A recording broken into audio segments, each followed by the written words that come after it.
Baik, Assalamualaikum warahmatullahi wabarakatuh. Perkenalkan nama saya Hatem Rashid dengan NIM F521 251 002.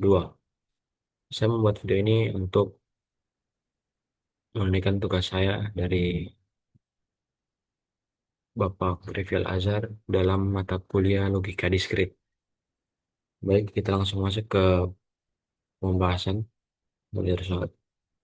Yang pertama itu kita disuruh membuat relasi dari himpunan mahasiswa M sama dengan di dalam himpunan M ini ada A, variabel A, B, dan C ke himpunan proyek P, ke himpunan proyek atau himpunan P, yang di dalam himpunan P itu berisi P1 dan P2.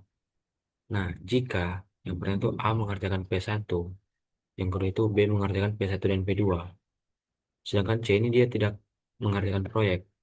Nah, kita masuk yang nomor satu itu representasikan relasi tersebut dalam bentuk daftar pasangan terurut. Nah, kita masuk ke jawabannya, pembahasan.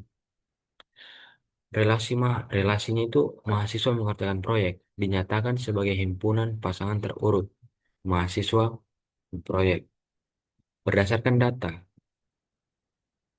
variabel A ini dia mengerjakan tugas P1 dan variabel B ini yang ada dalam variabel B ini dia mengerjakan P1 dan P2 harusnya. Cuman sini saya lupa tulis, maaf sebelumnya. Sedangkan di variabel C itu dia tidak mengerjakan tugas sama sekali. Nah, maka relasinya itu atau himpunan R-nya A,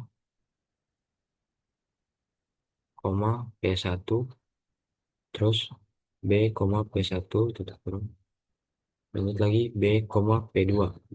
Nah, penjelasan itu setiap pasangan itu menunjukkan elemen dari mahasiswa tadi atau himpunan M yang berelasi dengan elemen dari P karena C karena C tidak mengerjakan proyek, tidak ada pasangan dengan C sebagai komponen pertama. Terus kita buat matriks relasinya. Nah, kita susun baris sebagai elemen M atau elemen mahasiswa tadi, himpunan mahasiswa, berurut A, B, dan C. Dan kolom sebagai elemen P berurut P1 dan P2.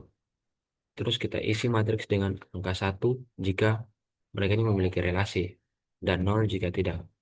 Nah ini, seperti contohnya. Mahasiswa proyek itu ada A, B, dan C. Terus P1-nya ini menandakan kalau mereka ini memiliki relasi dengan apa dengan yang ada di dua ini P1 dan P2. Terus penjelasannya baris A itu dia memiliki relasi dengan P1, makanya dia itu makanya dia itu di sini tuh kita isi dengan angka 1, sedangkan di P2 itu dia tidak ada relasi, makanya di sini 0. Nah, begitu juga dengan B dan C.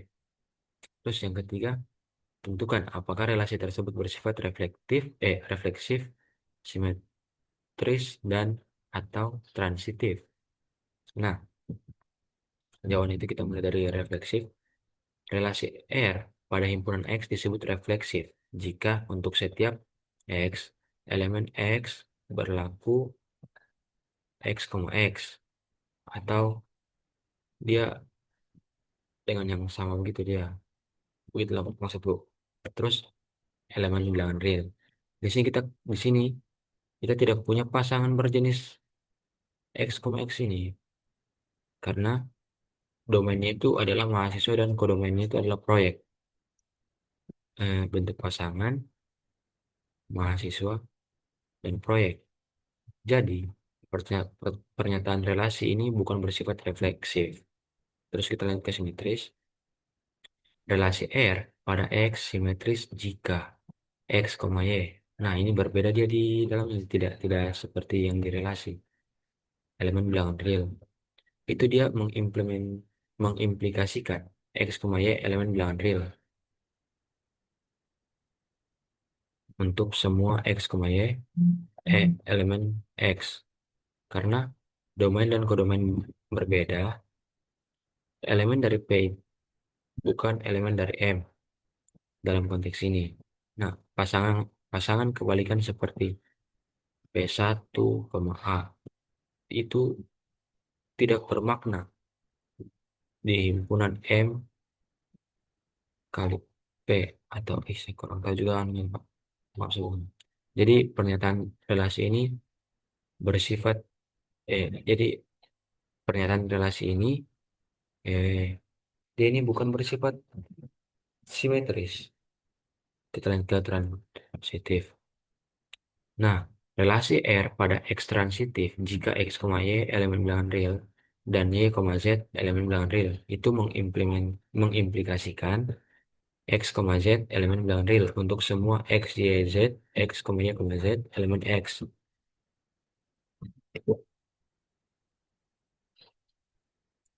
Nah, untuk membentuk rantai seperti X, Y dan Y, Z, elemen tengah Y harus menjadi anggota domain dan kodomain yang mensyaratkan satu himpunan saja.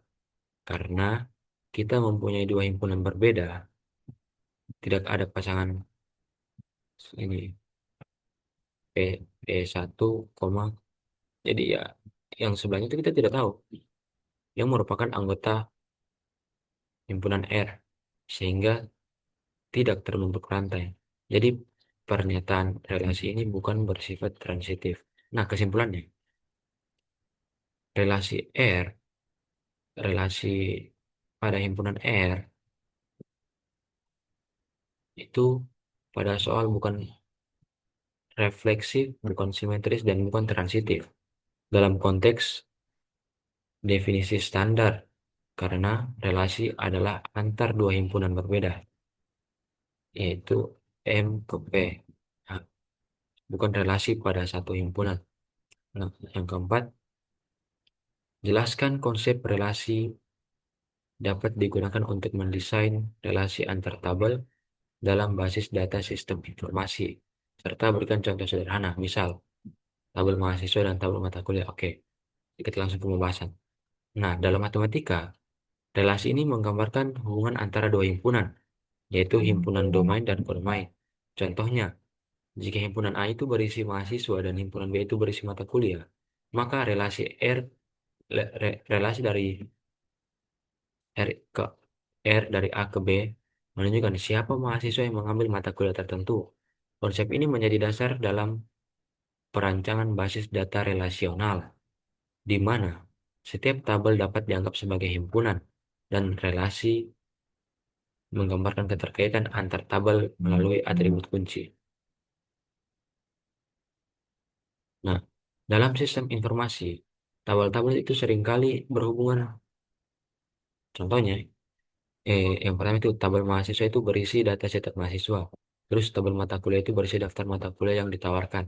Nah, yang ketiga itu dia tabel KRS, menjadi tabel penghubung yang menunjukkan mahasiswa mana yang mengambil mata kuliah tertentu. Nah, hubungan ini menggambarkan relasi many to many. Karena yang pertama itu satu mahasiswa dapat mengambil banyak mata kuliah. Terus satu mata kuliah juga dapat diambil oleh banyak mahasiswa. Contohnya ya, ini tabel mahasiswa. Nah, di sini kan ada nama mahasiswa, di sini kan ada NIM, nama mahasiswa dan jurusan. Nah, contohnya Andi, dia itu NIM 101. Dia dari jurusan matematika. Begitu juga Budi, NIM 102 dari jurusan statistika. Dan Citra, NIM 103 dari sistem informasi. Terus ini ada tabel mata kuliah.